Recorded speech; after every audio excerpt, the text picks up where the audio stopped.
Welcome to the Lean Blog Podcast. Visit our website at www.leanblog.org. Now, here's your host, Mark Graban. Hi, this is Mark Graban. Welcome to episode 130 of the podcast for October 13th, 2011. My guest today is Gregory A. Howell. He's the co-founder and managing director of the Lean Construction Institute, or LCI, a nonprofit organization devoted to production management research in design and construction. Howell brings 35 years of construction industry project management, consulting, and university-level teaching experience to LCI. So today we're going to be talking about lean construction. Greg's going to give us an overview of that and what the parallels are, what the lessons learned are from generalized lean thinking and how that's being applied to the more efficient design and construction of buildings in all sorts of industries. So as always, thanks for listening. Well, our guest today, Greg Howell. Thanks for taking time to talk on the podcast. Well, I'm pleased to be here. Thank you very much. Sure. So can you start by introducing yourself for the listeners and telling us about your background, please? Sure. I'm a civil engineer by background. I went to Stanford in the early 60s, and then I went there again in the 70s and received my master's degree there. And that's where I really got connected into looking at work and thinking about issues of productivity and improvement. And you've always been involved in construction, or can you talk a little bit about some of your career path within the construction field? Oh, it's a crazy career path. After I graduated as an undergraduate, I went straight into the Navy in the Civil Engineer Corps. I served about four and a half years in the Civil Engineer Corps. I was in the Seabees for 2 years, and I served as an aide to an admiral for a couple of years in San Diego. And then after that, I went back to graduate school. I worked for an architect for a few years, did some surveying in Arizona where I grew up. Eventually went back to graduate school, worked back in construction in New Jersey for a couple of construction firms there for 3 years. It's the least explainable period of my life. And then I returned to California, and I was trying to find some work in the area of productivity improvement, and I was unable to do that. Went back to Professor Parker at Stanford and said, I can't do what you taught me, and he suggested I go down to time-lapse, which made photographic equipment for productivity improvement. And that led me into a kind of manufacturing and consulting career where I travel all over the world trying to fix productivity problems on projects. And one of an odd thing happened in that. I'd go out and occasionally, maybe one time out of 10, I'd work on a project and I would improve the productivity of the operation under study, and it would make the project worse. What would lead to that, do you think?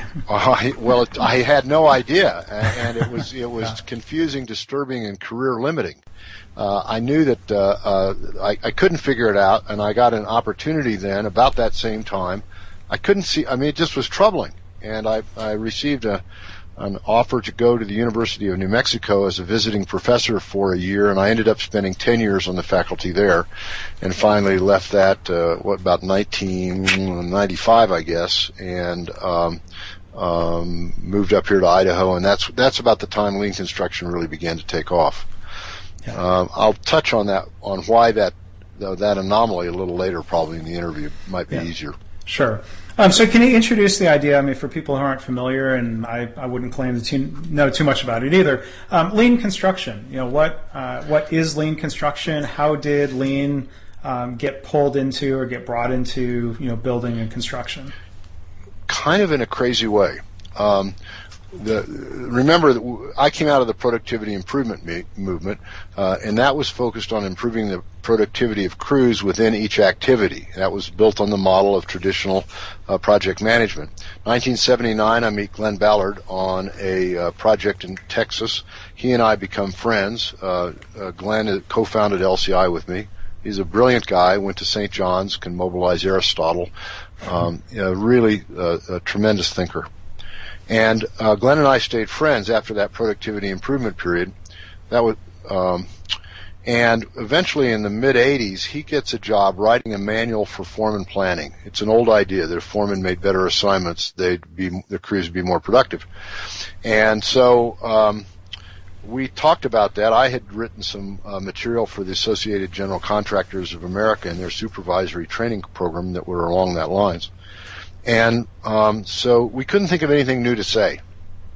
And so Glenn decided to go out and measure how well planning systems actually worked.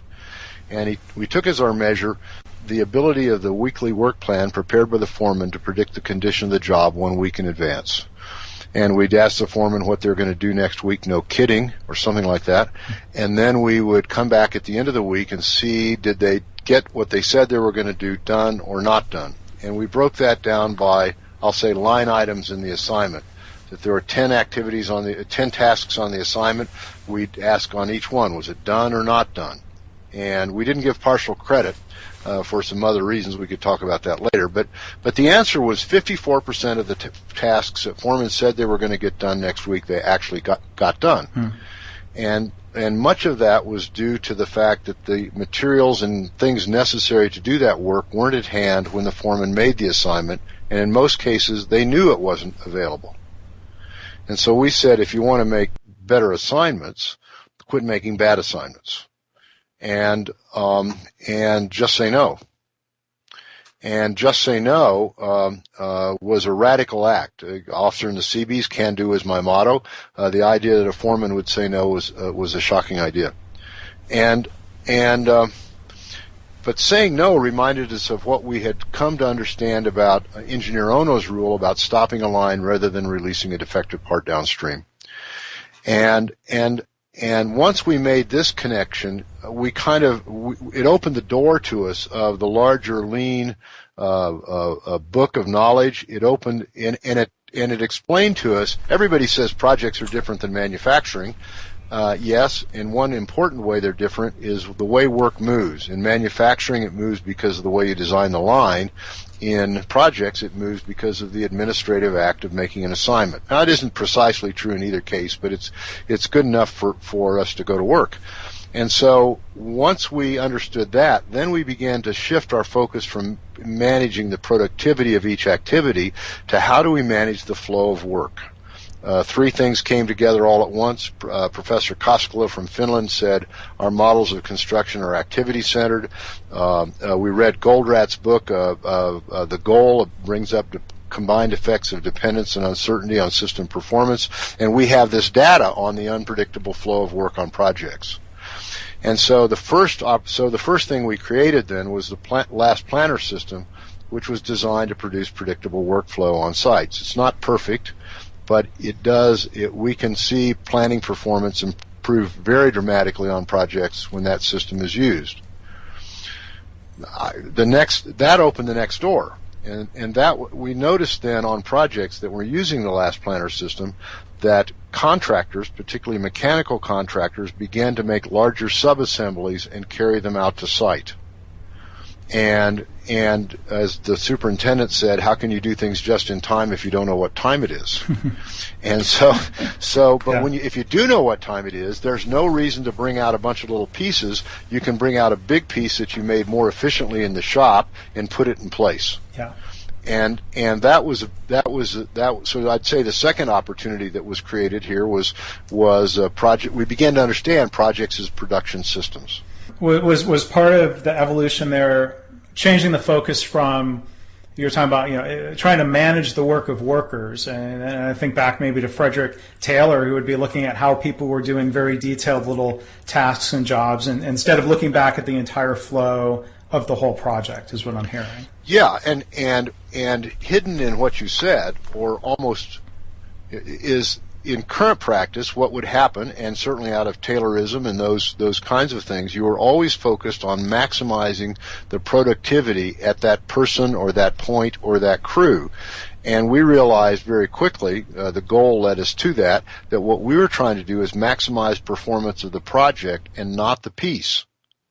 And what had happened to me earlier was there were times when I would optimize the piece, if you will, and I would reduce the predictability of workflow between the crews, and that would make the project worse. That's how that anomaly was happening. But I was blind to that. I was blind to that because workflow was irrelevant. Once it became relevant, that was really the kind of breakthrough moment was when that happened. Now this is happening in similar ways around the world. It isn't, Glenn and I started LCI. There was another kind of development in Northern Europe. The first international group for lean construction met 19 years ago. We just had our 19th annual meeting in Peru, and that first meeting, it was attended by 5 people, and the second one was in Santiago, and that was more. The one in Lima 2-3 weeks ago, we had an industry day beforehand. We normally have 50 people or 80 people come to the industry day. We had just about 500, and so there's a sense of it really taking off. And so, I mean, looking at the high level, in terms of some of the main practices that are different, if someone's practicing lean construction, what are some of those practices, and what are some of the results that you would typically see in the construction of a typical type of building, or use an example maybe? Yeah, I think there's let me touch it this way. I propose that all projects have commercial terms. They always have a contract. They always have organizational practices, and they have, I'll call it, an operating system. We've changed the operating system of project management, one from activity center to flow. All right, now the practices then that I'm talking about are primarily in that operating system. There are parallel developments in contractual forms to optimize the project, and parallel developments in collaborative organizations. And so, but let's just stick on the operating system. And there, what happens is, the first thing is we try to focus on creating predictable workflow right at the work face. And then that leads us into production system design. That's sort of an infinitely improvable area. And that leads us into doing much more collaborative planning. And so within that last planner system, you see a big rebalancing of authority, a shift from highly central control to more balanced authority and distributed decision making. Once you have that planning system around, then you can begin to use ideas like pull, advancing one-piece flow. You begin to get very sensitive to the issues of quality and handoff, so you don't have to do rework. You'll see projects that establish firm 5S practices. The lean construction, I guess I'd say, out of our notebook, the lean construction notebook is those particular practices that apply in projects. All of the other things that you think of in lean, or I think of in lean, is value stream mapping, 5S, those kinds of tools are all used. Value stream mapping is very much like what we do in pull planning when we're trying to design a system of work to deliver a phase of the project. We are like we get a chance to design the factory about for every milestone. And so value stream mapping is very. We learned a lot from that. We work from the end backwards, same kind of way, what the customer wants of that phase. But when I think of the lean construction world, I'm really thinking of those techniques and practices that developed in construction around initially. Where those practices are going today is into design. And we're now beginning to have very significant success in design by adopting a set-based design and target value design. Both of those we certainly read about in the more traditional lean world. Michael Kennedy's book, Product Development for the Lean Enterprise, for example. Also, you see now in the well-developed companies, you see very developed use of A3, the A3 thinking in the way they organize and brief the key decisions that they have to make about choices they're going to make, certainly in design.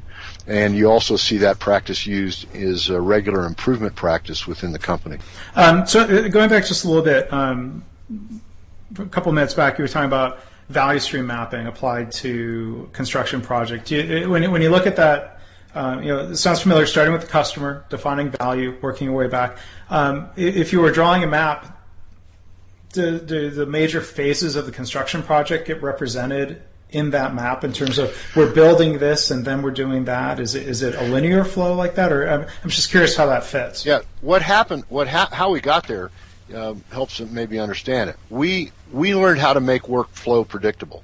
What we didn't know is that we were making the right work predictable. Right? And so all projects have this big critical path schedule that they put together at the outset.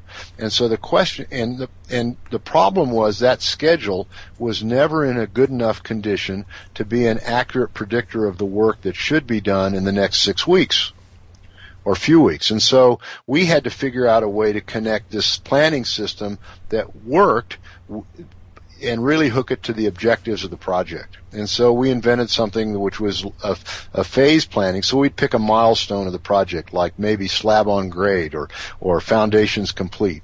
And we'd bring together the people that were going to deliver that milestone, and that milestone would be something that we knew was necessary to complete the project. So we're thinking there of the customer, the project is the customer of this.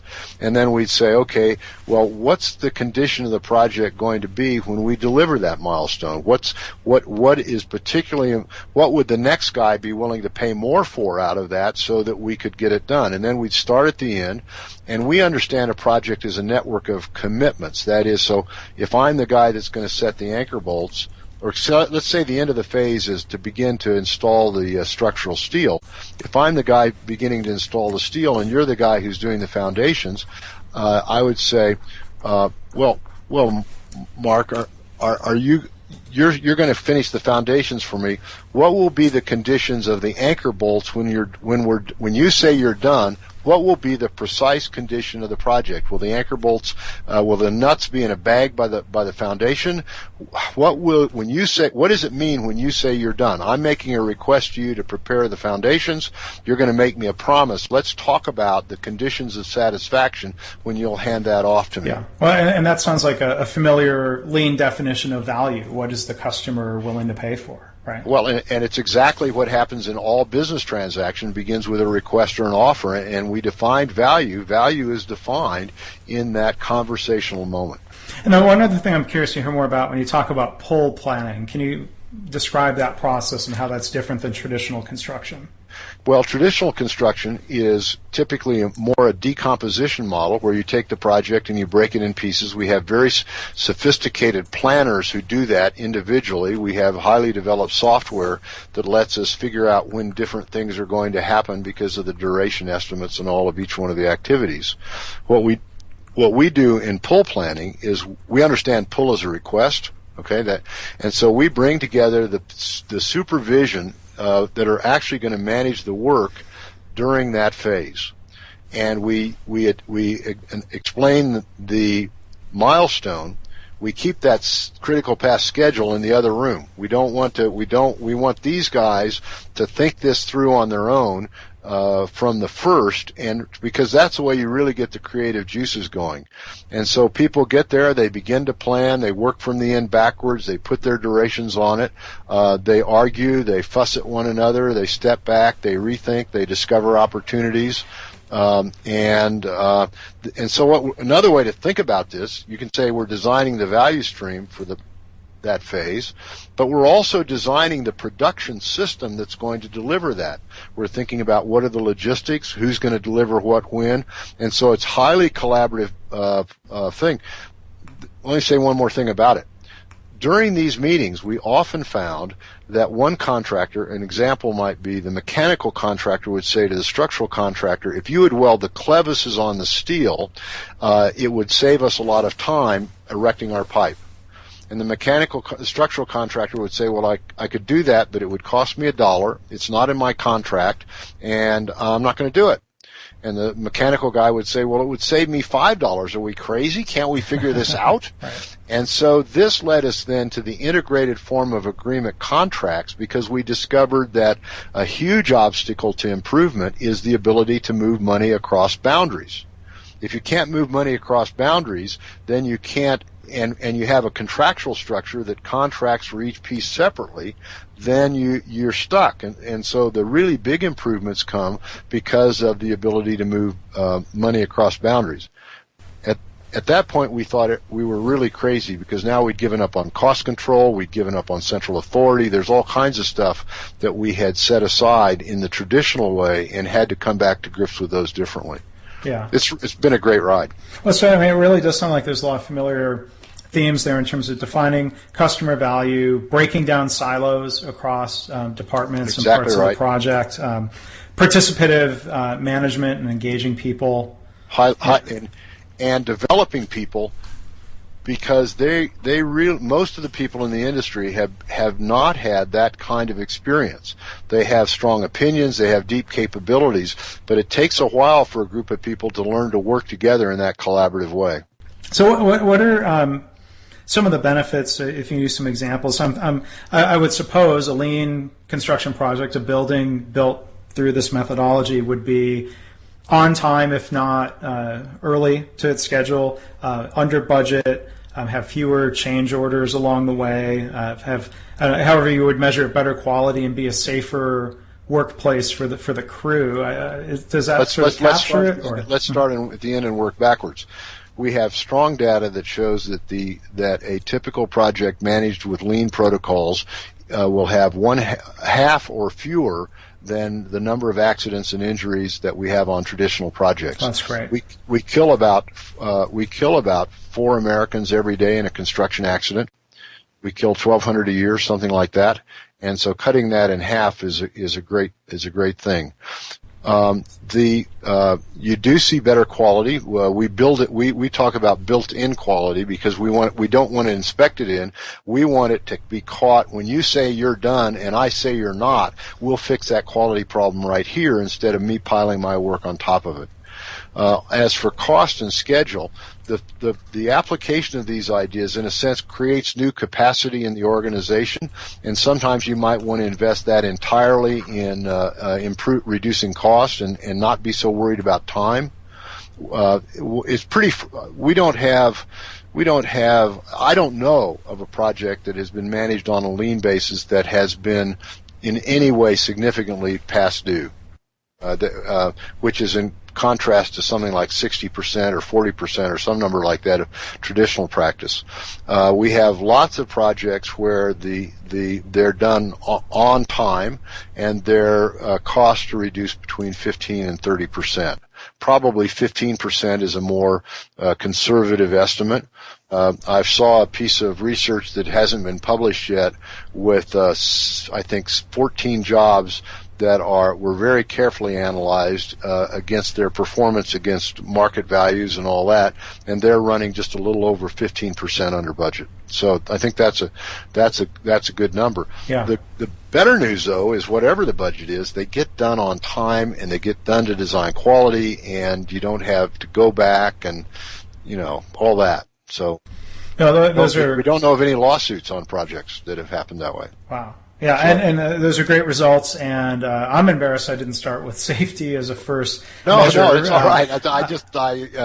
I was with you to the end, and then you said it, and it reminded me, so it's great. Yeah, and I just sort of had the old mantra when people talk about faster, cheaper, better. Right. Pick 2 out of 3. Right. And it sounds like with lean construction, sort of like with lean healthcare or other settings, that you find a way of getting all 3. And safety, I hate to say we take it for granted, but I think it's just assumed that you focus on safety as an everyday priority. I think that in construction, the way in which we dealt with labor before was fundamentally motivationist. That is, the problem, when I started in the industry, the problem was understood as worker motivation and training. And we really shifted from that motivationist view to a systems perspective of projects. And the same thing's happening now in safety. The primary ways that safety is spoken about in the industry, look, we're not a safety program. How is it that we don't change motivation and people aren't getting hurt? It's because the systems are actually running more predictably. I think that makes sense. It's difficult to prove that, and we're trying to figure out how. But where I see this going is to shift from a kind of motivationist view of safety and begin to look seriously at the approaches to safety that are used like in aviation. You wouldn't fly, and neither would I, if we used the same kind of safety approach in aircraft that we do in construction. I think that's really a big shift for me, and I guess maybe the industry too, is a shift from this either focus on the individual or the contractor to the focus on the system that they're embedded in. And then to adopt the best of system design and management practices. Yeah. Well, that's great. And those are, it sounds like some very universal principles. Healthcare is trying to go through a similar transition of focusing less on, when patients are getting hurt, because it's unfortunately far more than 4 a day who are being killed. It's not a matter of saying, well, why didn't that nurse or that doctor, or why didn't they care, or why weren't they careful? We're transitioning to more of a systems view. So it's interesting to hear that it's a similar battle in construction. So can I give you a suggestion? Maybe are you reading Sidney Dekker? No, I'm not familiar. Sidney Dekker, I'm really stuck into his book called Drift into Failure, which examines how failure occurs and really attacks the Cartesian and Newtonian approach in traditional safety management. He's written another great book, 10 Questions About Human Error, and another one is a Field Guide to Understanding Human Error. And these are powerful reconceptualizations of safety that are really important. He's my guru on this, and I'm trying to think through how to bring that into our industry. Well, I appreciate the recommendation. I'll take a look at that. And maybe as a way of wrapping up, if you can talk a little bit about the Lean Construction Institute, talk about the organization, how people can find out more if they want to look you up. Sure. The Lean Construction Institute's, I think, 12, 13 years old. We were founded as a for-profit and became a not-for-profit organization, which we have been for a long time now. We have an executive director. We're trying to reorganize our website. We're trying to cope with a huge increase in the demand for information, seminars, and so forth.